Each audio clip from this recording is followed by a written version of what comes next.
bienvenidos a la Universidad Diego Portales. Mi nombre es Alejandro Martínez, soy el director de Archivos y Cultura de la universidad y para nosotros es un gran placer poder conversar sobre la batalla de Chile, el primer año de Patricio Guzmán, no solo uno de los grandes cineastas de Chile, yo diría uno de los grandes cineastas de la historia del cine documental y de la relación entre cine y política. Vamos a tener una conversación con espectaculares invitados a propósito del libro, pero seguramente esta conversación va a ir más allá del libro. Va a ser una conversación sobre las políticas del cine, va a ser una conversación también para pensar cuál es la relevancia hoy de volver otra vez a la batalla de Chile, de volver al primer año, de volver al cine de Patricio Guzmán. Antes de iniciar y presentar a nuestros invitados, quiero darle la palabra a Silvia Aguilera de la editorial LO. Hola, muy buenas tardes ya. Bueno, agradezco la presencia de ustedes, agradezco a Alejandro, quien es el dueño de casa, director de Archivos y Cultura de la UDP.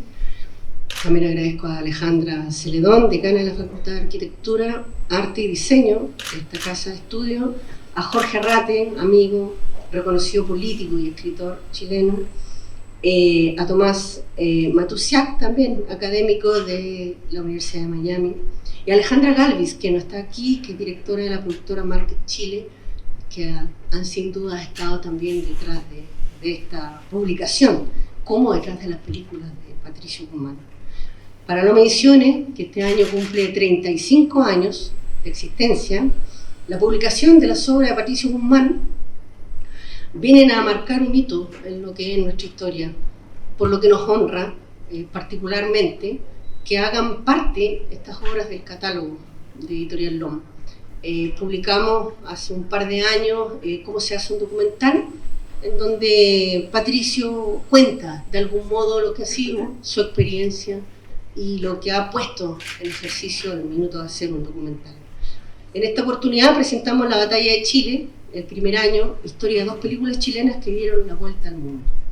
Un libro que cuenta el proceso y la historia de dos películas que han recorrido el mundo contando y transmitiendo lo que fue ese periodo vital de nuestra construcción colectiva, desde abajo. La construcción de un Chile distinto, un Chile que intentó sacudirse de esa oligarquía parasitaria por siglos, pero también denominado como el periodo denominado como la Revolución Chilena, la revolución de los pobres, del campo y la ciudad, que encabezara el doctor Salvador Allende. Este magistral documento histórico de Patricio, no cabe duda que pasa a constituirse como uno de los patrimonios fundamentales de nuestra historia reciente, de nuestra historia audiovisual reciente. La imagen de la cubierta corresponde a una escena del primer año. Son niños que se encaminan con entusiasmo y velocidad, por cierto, hacia algún lugar.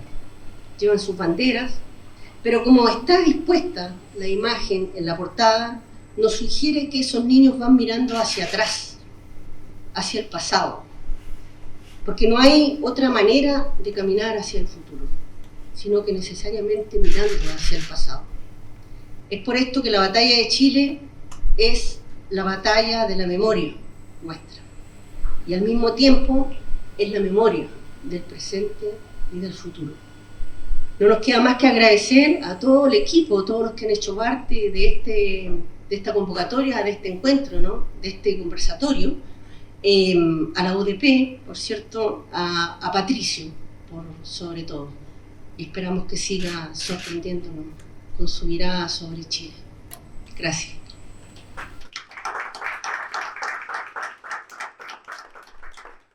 Muchísimas gracias, Silvia.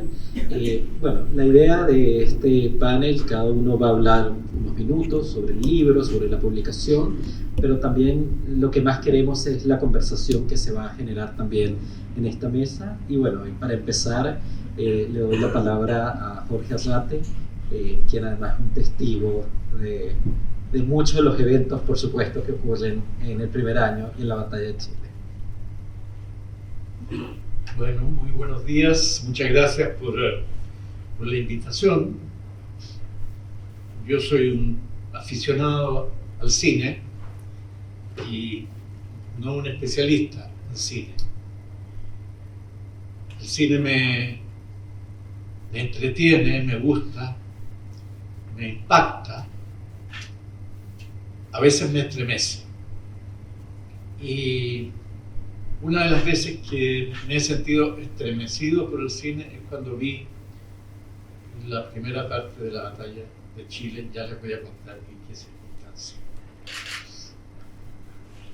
Creo que el libro que presentamos hoy día es realmente muy interesante, no solo por su contenido, sino por la forma en que el libro está construido, cómo el libro va mezclando distintos géneros de la escritura para que uno vaya siendo arrastrado a leerlo todo, ¿no? Porque la verdad es que cuando yo comencé el libro pensé, bueno,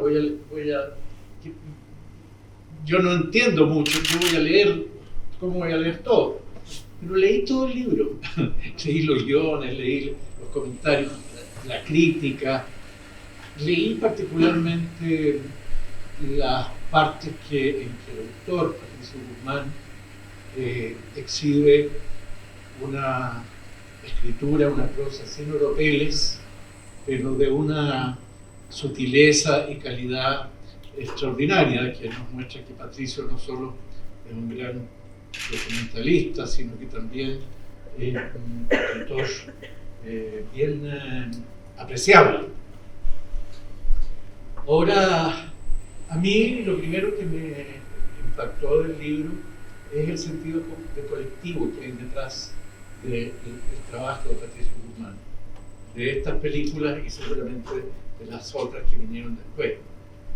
Pero es impresionante cómo, a lo mejor es así el cine. El único libro anterior de cine que he leído es otro que publicó Blom hace algunos años, que son las memorias de mi querido amigo Sergio Trabuco, sobre el cine chileno.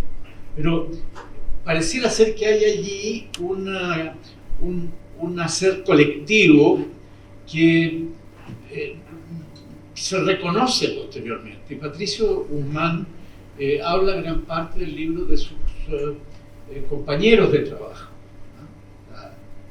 Pedro Chastel, que era el montajista, está Jorge Miller, que se iniciaba en la actividad cinematográfica y que está desaparecido hasta hoy día. En fin, y de otros, hay un español que lo acompaña en todo el montaje de la batalla de Chile y que hace un recuento muy interesante que va como anexo del libro con todo lo que fue pasando en ese primer año. Porque el primer año de Allende fue extraordinario.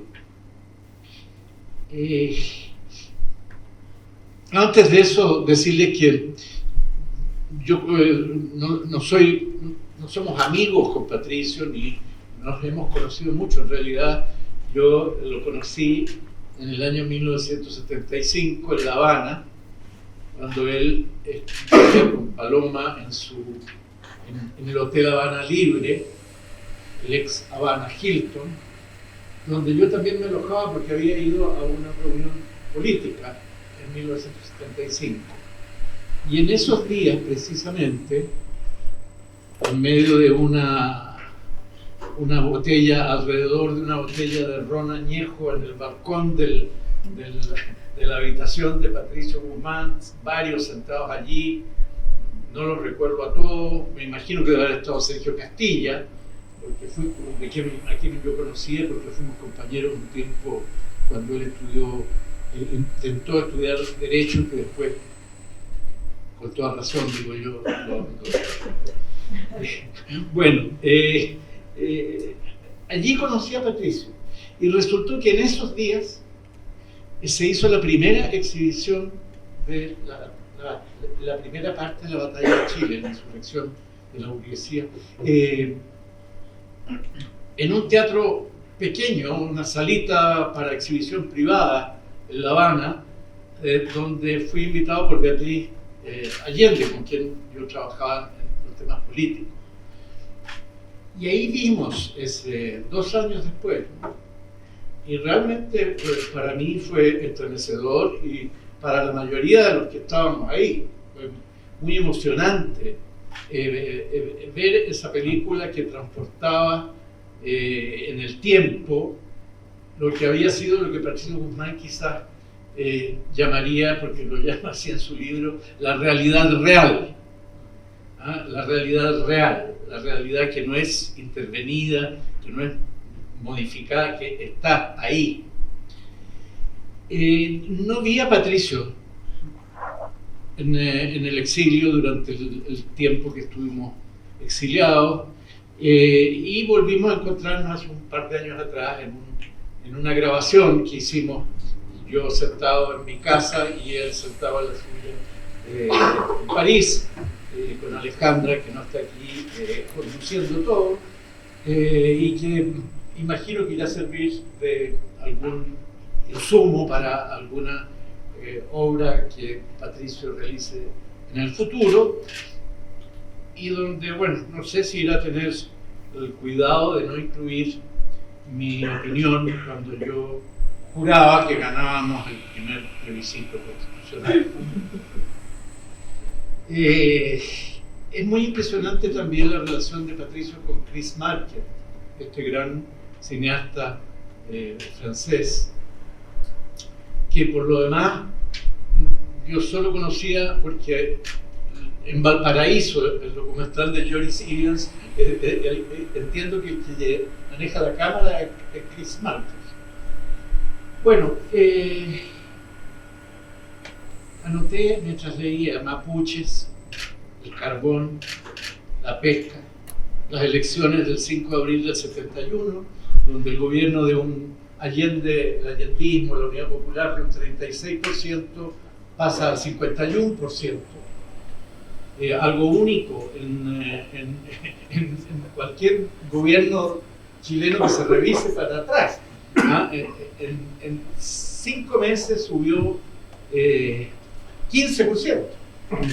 Y lo más singular, 2 años después, en 1973, en marzo del 73, cuando las cosas ya no eran el primer año, sino que realmente la embestida contra el gobierno de Allende era feroz desde todos los ángulos, desde el empresariado adentro, desde la extrema derecha, desde el imperialismo norteamericano, que tuvo un rol decisivo en el proceso de la Unidad Popular. Cuando eso ocurrió, la izquierda sacó un 44% de los votos, es decir, 8% más que cuando Allende fue electo presidente. Entonces, son datos que a veces se olvidan o se ocultan intencionalmente y que permiten valorizar en todo lo que fue tanto los 3 años de Allende como particularmente ese primer año. Esta película, que se estrenó en 1972 en aulas universitarias, pero que tuvo algunas críticas que están contenidas en el libro, es realmente una sucesión de estos acontecimientos que pasan además por la nacionalización del acero, el primer mensaje del presidente Allende al Congreso en mayo del 71, la nacionalización de las textiles, del salitre, del cobre. El proyecto del cobre se presentó en diciembre de 1970. En julio del 71 estaba promulgado y el 11 de julio se publicó la reforma constitucional que establecía la nacionalización del cobre. Los acontecimientos políticos, yo creo que con razón destaca, porque fue muy importante, el nacimiento de la izquierda cristiana en 1971, que fue la escisión de un grupo muy, muy significativo de dirigentes de la democracia cristiana, prácticamente todos o casi todos los que habían sido parte de la directiva de la democracia cristiana antes de la asunción de Patricio Aylwin. Y eso está destacado ahí, donde aparece mi querido y admirado amigo Bosco Parra haciendo un discurso notable. Quiero decir que para los que no hayan visto, el primer año era mi caso, ¿no? Yo no lo había visto, porque lo dieron en abril aquí y me lo perdí. Hay pocos discursos. Patricio Guzmán no es de hacer películas documentales de discursos y de ceremonias, ¿no? De eso lo sabemos. Entonces hay poco. Pero está una parte de Bosco Parra que es muy interesante. Las relaciones con Cuba, la visita de Fidel con la que termina la primera parte de la película. La marcha de las ollas vacías. Yo recuerdo que yo estaba en China, en el primer viaje que hicimos a China, a abrir China como mercado del cobre, no sé qué hicimos, fines del 71. Y partí cuando Fidel ya había llegado a Chile, tuvo su recepción en la calle y en la Moneda, y cuando estábamos en China, a través de la radio, supimos que había una marcha de señoras del barrio alto de Santiago que golpeaban las cacerolas diciendo que no tenían que comer. Nos pareció divertido, pero resulta que era un hito que marca una segunda etapa del gobierno de la Unidad Popular, más allá de este primer año, que fue glorioso. Dice Patricio, y ya termino, lo que más me impresionó fue la rapidez con que Allende desencadenó los cambios. Yo he dicho, no creo que haya otro caso en América Latina donde en un periodo tan breve se hayan ejecutado tantos cambios estructurales. Me refiero tanto al primer año como a los 3 años. Es muy impresionante. Se aceleró la historia, ¿no? Y eso lo hizo Allende conscientemente.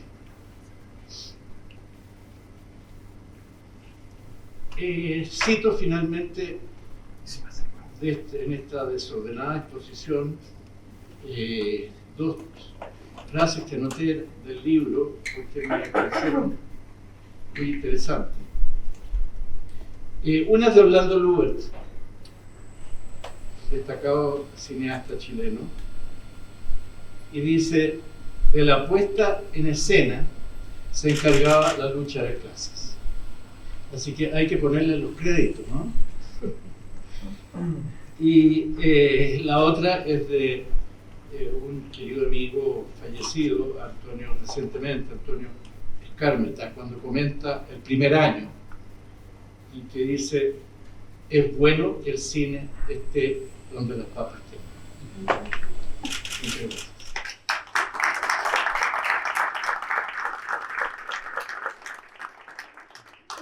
Muchas gracias al maestro Jorge Arrate.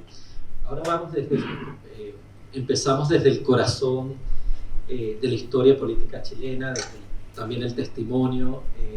Ahora vamos al otro extremo, vamos al mundo polaco-estadounidense, la lectura de alguien desde las afueras que se acerca también, bueno, primero en el pregrado a la batalla de Chile y el primer año, pero bueno, ahora también como profesor e investigador de cine. Así que, Tomás. Bueno, muchas gracias. Sí, mi perspectiva hoy, voy a intentar ser breve. Gracias, Alejandro, por la invitación.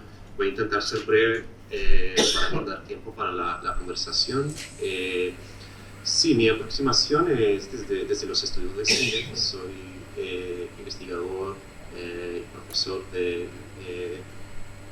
historia y crítica, teoría de cine, y entonces me pareció, o sea, quiero hablar un poco de lo que aporta este tipo de libro, el collage de distintos materiales y géneros que, ¿no? Como mencionó Jorge, que aparecen en este libro, que son muy valiosos porque, y es algo paradójico, ¿no? Porque este libro lleva, por supuesto, como autor el nombre de Patricio Guzmán, pero lo que hace es enfatizar, repitiendo algo que ya se dijo, ¿no? La colectividad de las producciones, y desmistificar un poco, ¿no? el culto al autor en el cine, que que bueno, que las películas en general no son productos de, aunque yo concuerdo totalmente con Alejandro, ¿no? Patricio Guzmán es uno de los cineastas más importantes, no solo del cine chileno, cine latinoamericano, sino del documental universal. Pero las películas, bueno, son un labor colectivo y esto se suele ocultar, sobre todo en las historias de cine, ¿no? Entonces, por ejemplo, los testimonios que se incluyen, ¿no? sobre el montaje, ¿no? De Pedro Chasque son muy importantes, y ese tipo de material, bueno, las cartas de Chris Marker, ese tipo de material, ¿no? Se suele, pues, ocultar en los archivos. No tenemos, bueno, siempre los investigadores acceso a ellos. Estamos preguntando qué va a pasar con el archivo de Patricio Guzmán. Probablemente se va a quedar en Francia, ojalá que no, pero ya se verá. ¿No? Entonces, esto es muy importante, ¿no? Y también hay en los últimos años un intento entre los historiadores de cine de recobrar esa memoria colectiva de las producciones, ¿no? Por ejemplo, es un trabajo que ha hecho muy bien una colega, Isabel Seguí, de la Universidad de St. Andrews en Escocia, con el grupo Ucamao en Bolivia, ¿no? y que se suele estudiar en la academia desde la perspectiva del autor, ¿no? Se atribuye todo a Jorge Sanginés, aunque por supuesto fue un labor colectivo. Entonces eso es muy, o sea, tener este montaje, ¿no? De los materiales que enfatiza la colectividad, que va desde bueno, las memorias de Guzmán a las cartas, los testimonios del equipo, los materiales de prensa, los guiones. Este collage que se hace es muy valioso en ese sentido.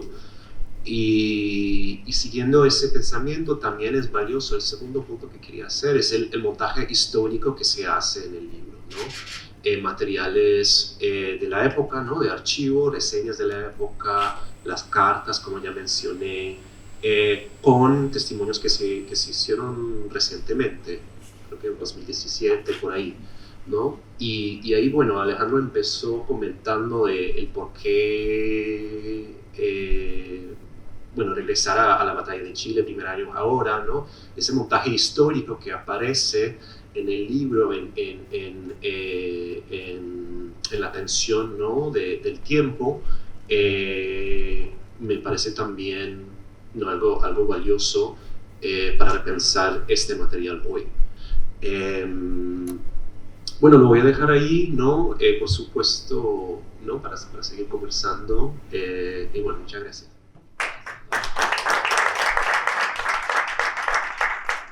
Y ahora vamos desde Polonia, Estados Unidos, de vuelta a Santiago, a una perspectiva de una arquitecta, curadora y decana de la Facultad de Arquitectura, Arte y Diseño de la UDP, Alejandra Acevedo.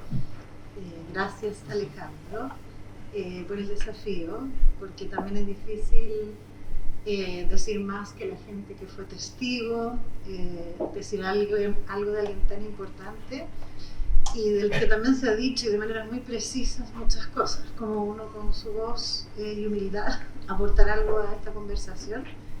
Yo admiro mucho a Patricio Guzmán y yo creo que cuando vi La nostalgia de la luz cambió mi vida.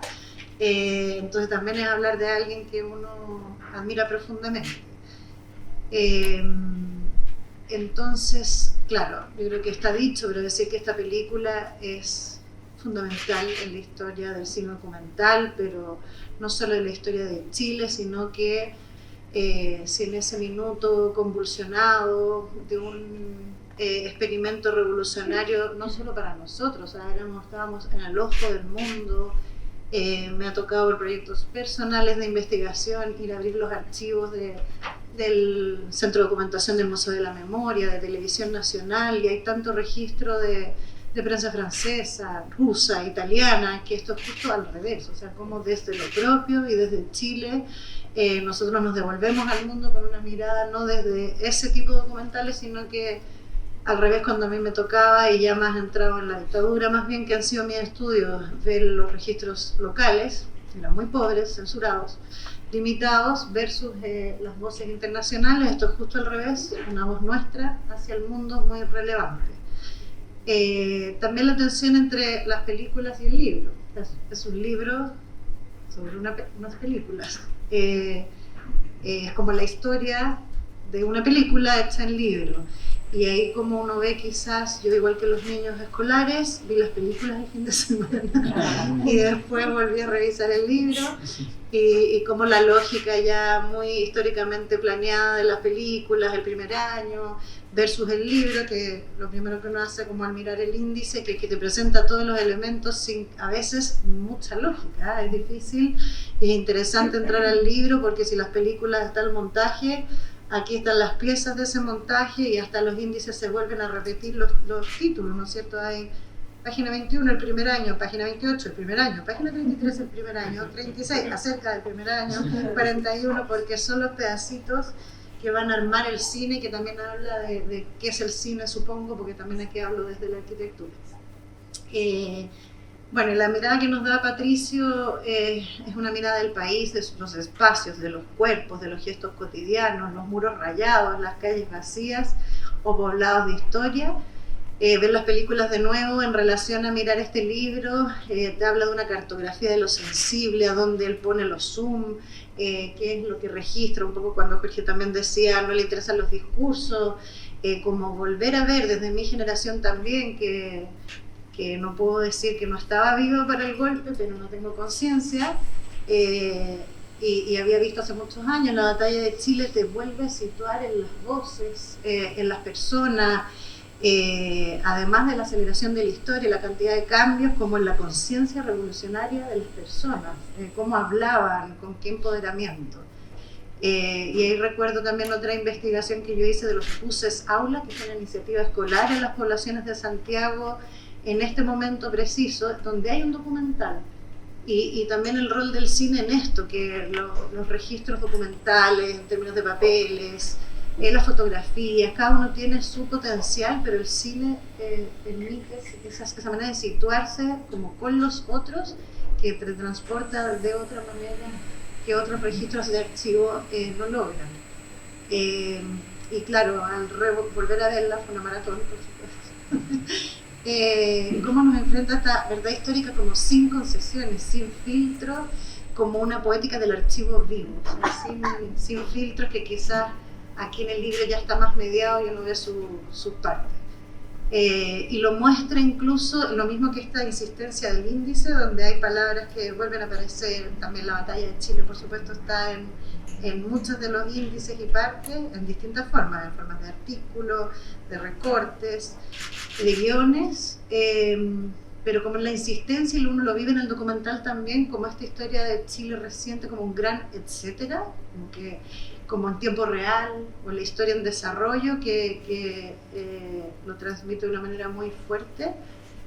Esa visión de Patricio Guzmán de decir esto es historia, es histórico, es épico, no solo para Chile, para el mundo, y hacer esa decisión como de voluntad, de las horas de filmación que imagino ahí detrás, que logran transmitir como esa épica, que quizás lo que sí vivimos, el estallido social reciente, imaginamos algo como eso, lo que no habíamos vivido el anterior. Logra transmitir la ciudad, hay mucha filmación sobre la ciudad, sobre los lugares, como este campo de fuerzas, y ahí la arquitectura no es un telón de fondo, uno la ve como parte de uno de los elementos de este montaje, está herida, está tensionada por distintos deseos políticos, entonces la calle es un escenario, es asamblea, es este campo de disputa, vemos pasajes, poblaciones, edificios públicos, todos también nos hablan. Yo de nuevo, sin tener recuerdo, también el inicio de la batalla de Chile con el humo en la moneda, yo creo que a todos nos crispa los pelos, también la figura de Toá, hay muchas escenas que solo el cine es capaz de transmitirte, y los actores son esas fachadas, esas calles que uno reconoce, esos edificios. Y entonces creo también, por último, que que en tiempos de revisión crítica de nuestra historia reciente, donde también los últimos eventos de manifestaciones y de empoderamiento no han encontrado un lugar preciso, la obra de Guzmán también tiene un rol muy importante, y agradezco a Loma esta edición, porque nos recuerda un poco cuando tú comentas la imagen de la portada, que el archivo no es un lugar del pasado, estamos aquí en archivo en 5º piso, sino que es una herramienta para intervenir el presente, y que la historia o la batalla de Chile no terminó en esos 3 capítulos, ni en este libro, sino que continúa en cada forma de mirar lo que fuimos y lo que podemos mirar a ser. Gracias.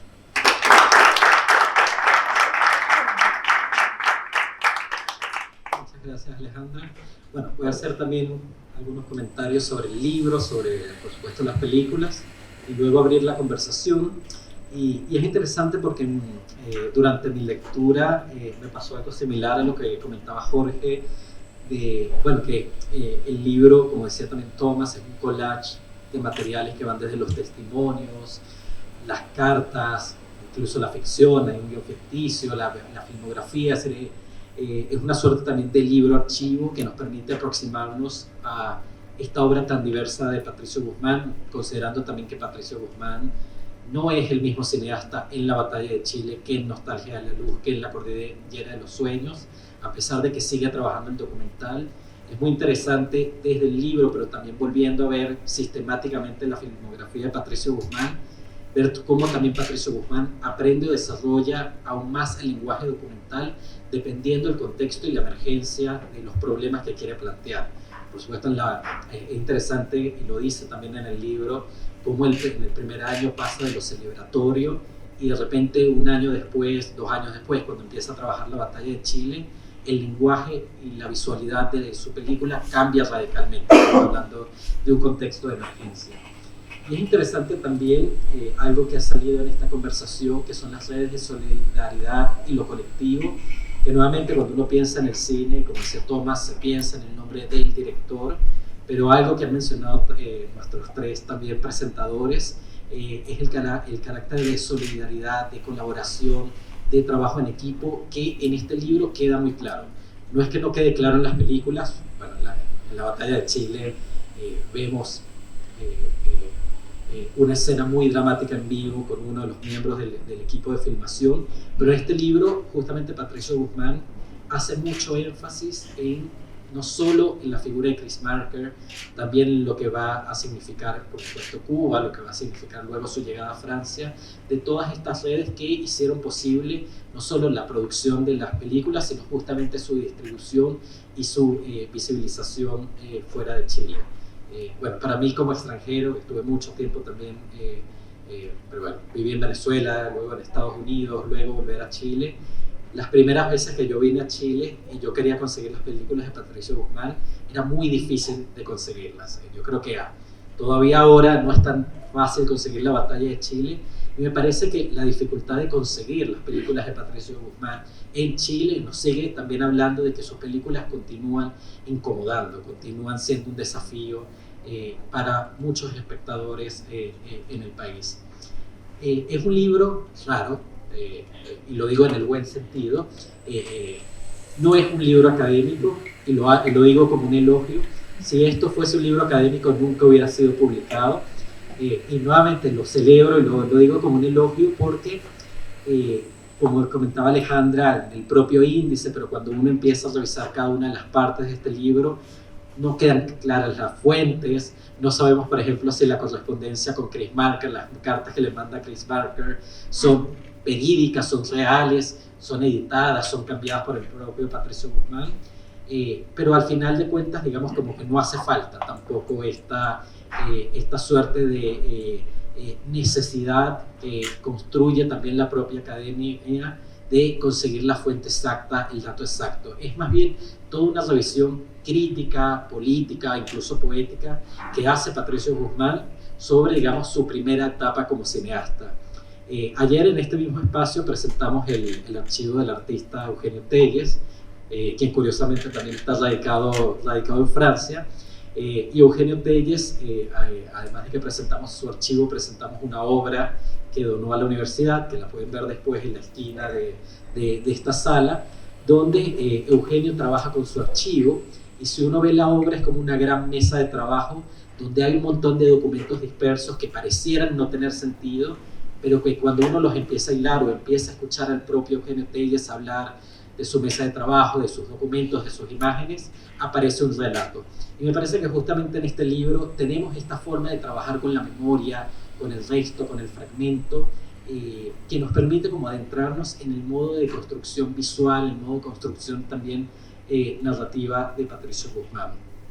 Me parece que es un libro muy pedagógico, bueno, primero de manera muy simple, muy pedagógico, porque si queremos enseñar ya sea la batalla de Chile o queremos hablar también de la historia de Chile, me parece que es un libro con mucha información valiosa para aproximarnos a este periodo tan complejo, el periodo de la Unidad Popular y después el periodo de la dictadura, pero también me parece pedagógico en un segundo sentido, que es el que más me llama la atención, que es, y por eso mi pregunta al principio de por qué volver a la batalla de Chile, que qué significa también hacer cine hoy, cuál es la necesidad de hacer cine hoy, si pareciera que es tan fácil, por ejemplo, documentar, filmar, grabar, todos tenemos un dispositivo, o la mayoría tenemos un dispositivo que nos permite documentar, y lo pensaba en el sentido de muchas de las imágenes que no estamos viendo hoy.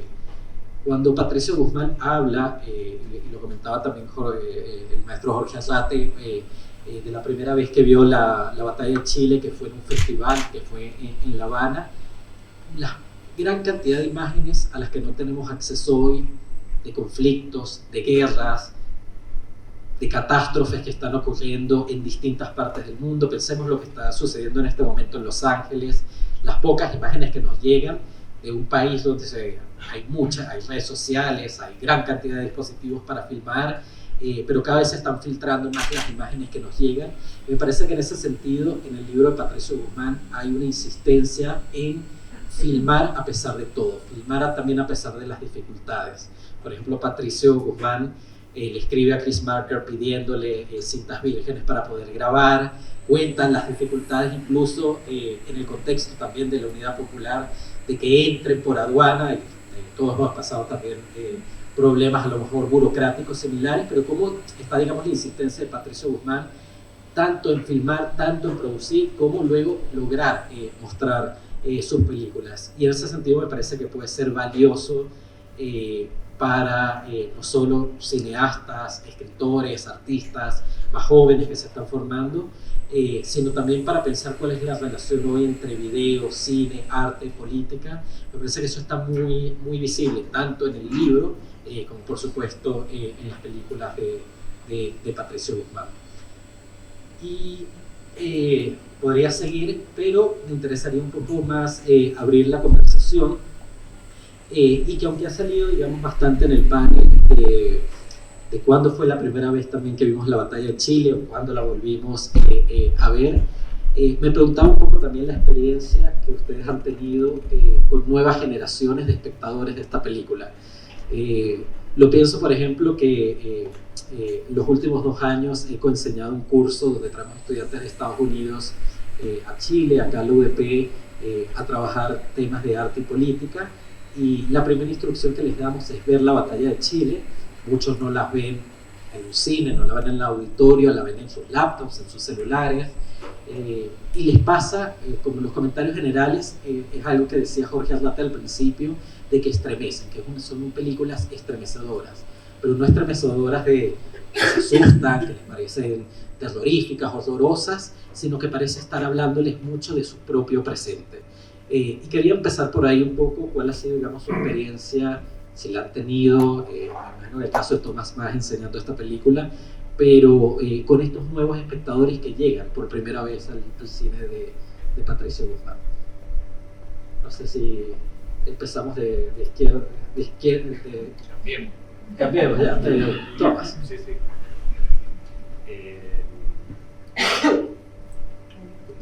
Ok.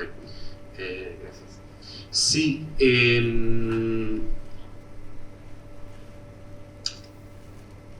o sea, habiendo enseñado la batalla de Chile en Estados Unidos, bueno, hay 2 cosas. Primero, bueno, yo enseño en la Universidad de Miami, que tiene, o sea, habiendo enseñado esa película en Miami, tiene también sus particularidades porque, bueno, la diáspora cubana y la historia del socialismo y comunismo que hay, pues, entre algunos estudiantes un fuerte rechazo. Sin embargo, algo de, o sea, Alejandro, tú mencionaste la tecnología, ¿no? Y la experiencia de ver esa película en una laptop o en un celular,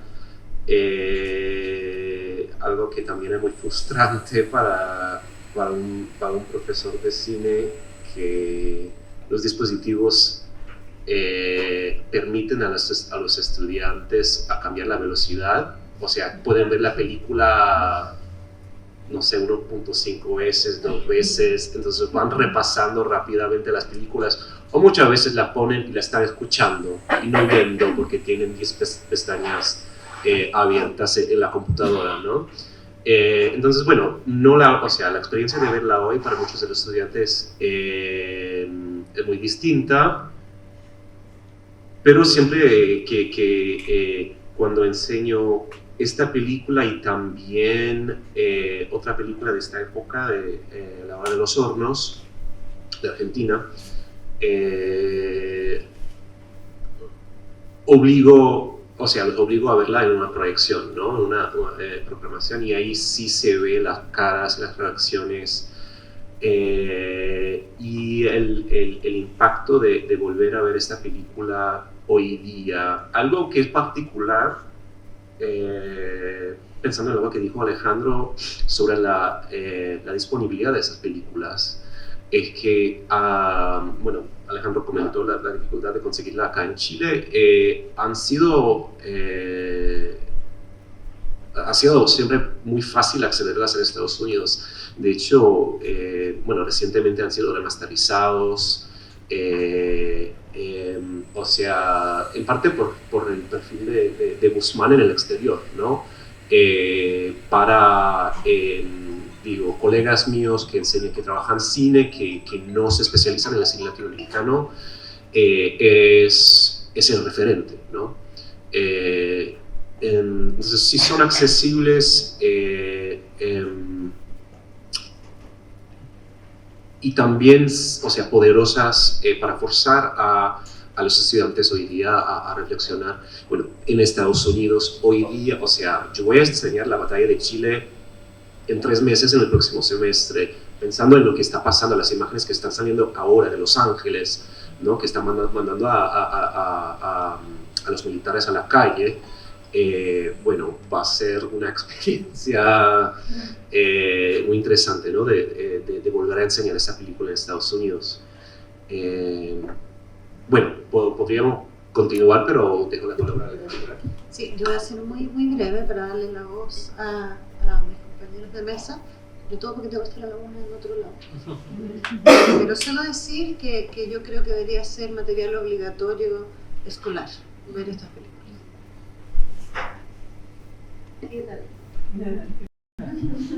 Esperamos que alguien te escuche.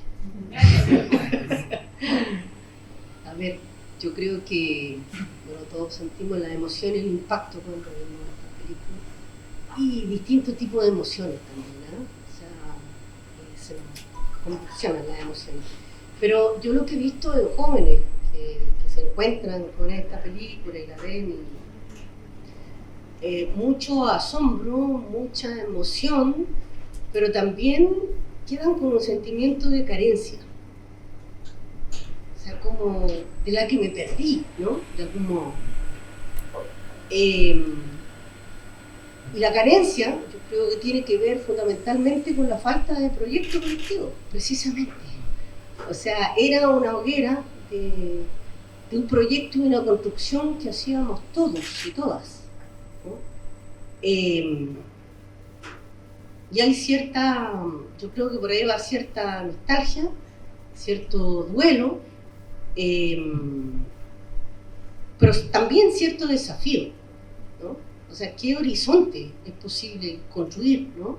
Y también imagino que hay cierto grado de interpelación, ¿no? Lo que tú señalabas delante, o sea, quizá lo del 19 uno imaginaba también pequeña para ese periodo. Por lo tanto no viví esa calle, tengo recuerdos fragmentarios, pero tengo sobre todo recuerdos, y mi mayor impacto es la dignidad de la gente, cómo se paraba frente a las cosas, ¿no? Y cómo enfrentaba las situaciones.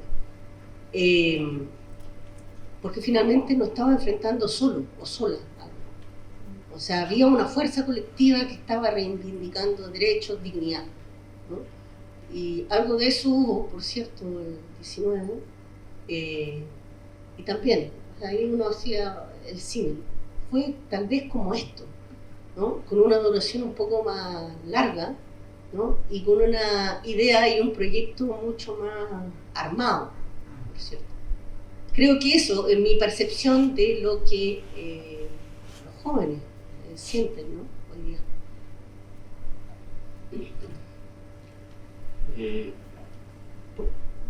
Mira, para recoger el hilo de las últimas reflexiones, yo creo que efectivamente, como dice Silvia, el tiempo del primer año y de la batalla de Chile se caracterizó por la fuerza, la fe, la esperanza que había encarnado millones de personas, y por la dignidad con que enfrentaban las circunstancias, ¿no? Eso está en toda esta película.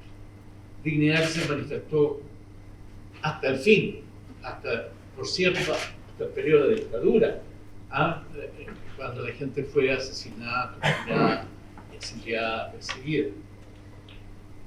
Entonces, yo creo que en el estallido también se expresó esta dignidad en distintas formas, pero estaba ahí presente, en primera línea, en los que se disfrazaban, en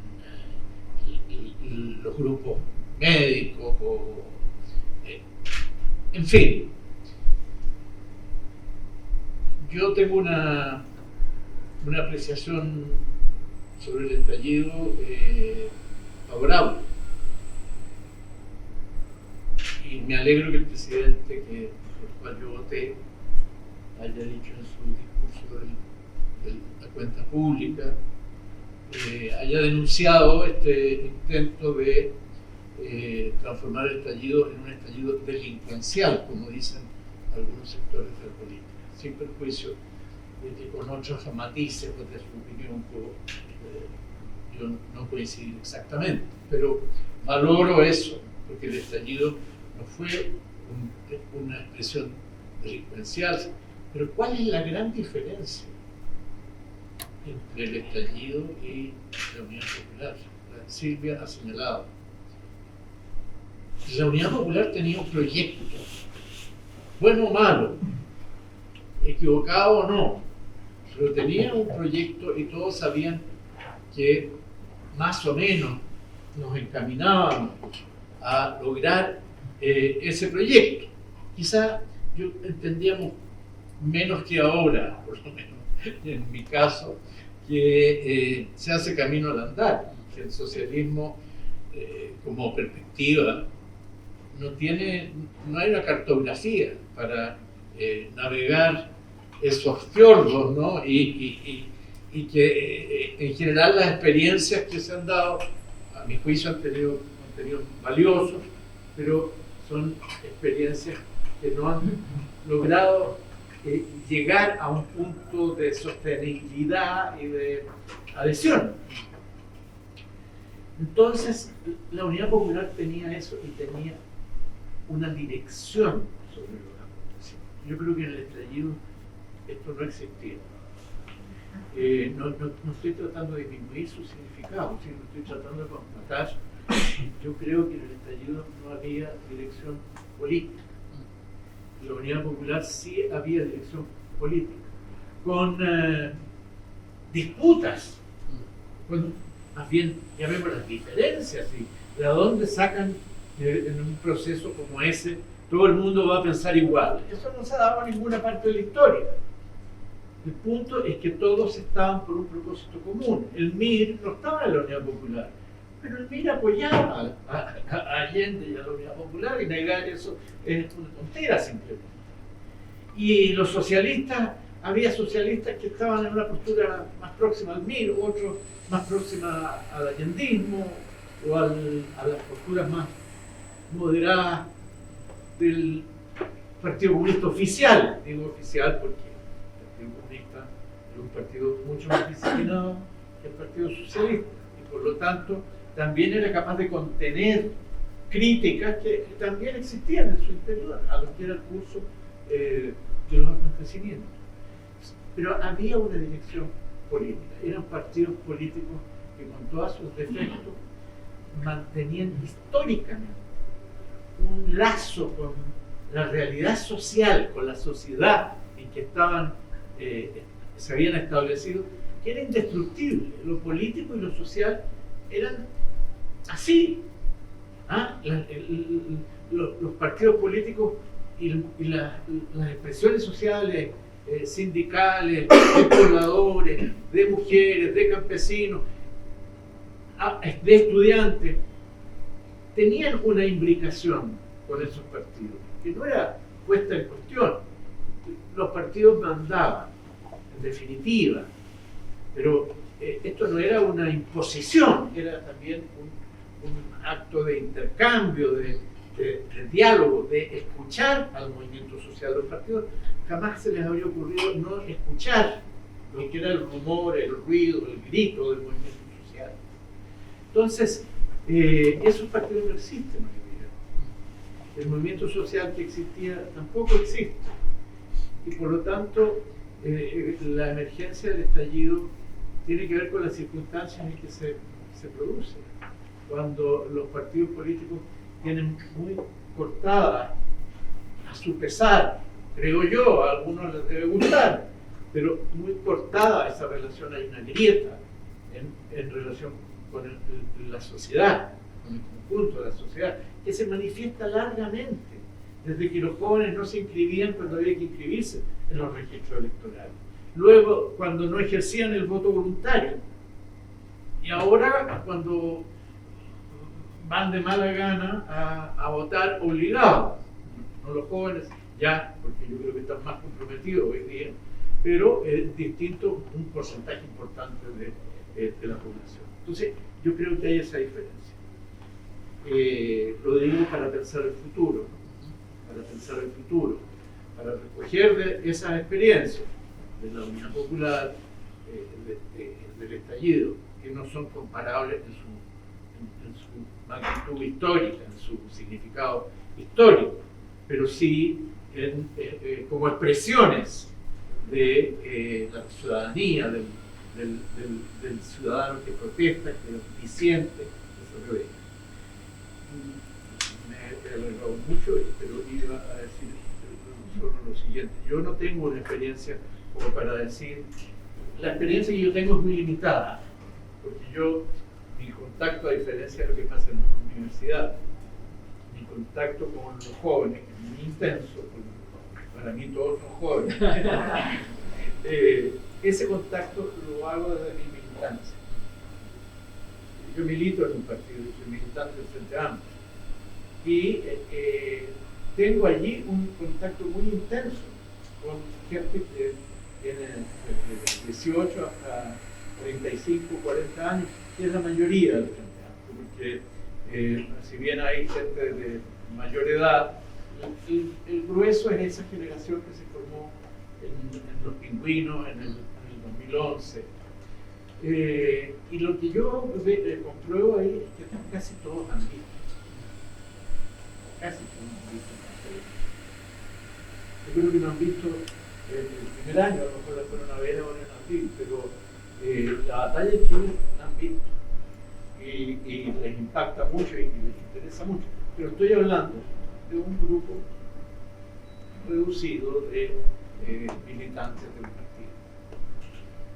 Bueno, yo creo que para cerrar con Jorge Arrate en lo más alto, quiero rescatar algo que él dijo, pensando y volviendo al libro publicado por LOM, que este no es un libro para hablar simplemente de una película, un libro para hablar del pasado, un libro para recoger unas memorias, sino justamente, como decía Jorge Ardarte, el libro y estas películas son para pensar el futuro, para tener todas estas experiencias y justamente proyectarlas y seguir pensando el presente. Y quizá para añadir un punto controversial, quizá lo que tenemos es que llevar estas películas a ciertas universidades que están en lo alto de la montaña y ver la reacción de sus estudiantes y profesores. Muchísimas gracias a todas y a todos, y en especial a Jorge Ardarte, a Alejandra Celedón, Tomás Matusiak, a Silvia Aguilera y a la editorial LOM por permitirnos presentar este libro, pero sobre todo por publicarlo. Muchas gracias.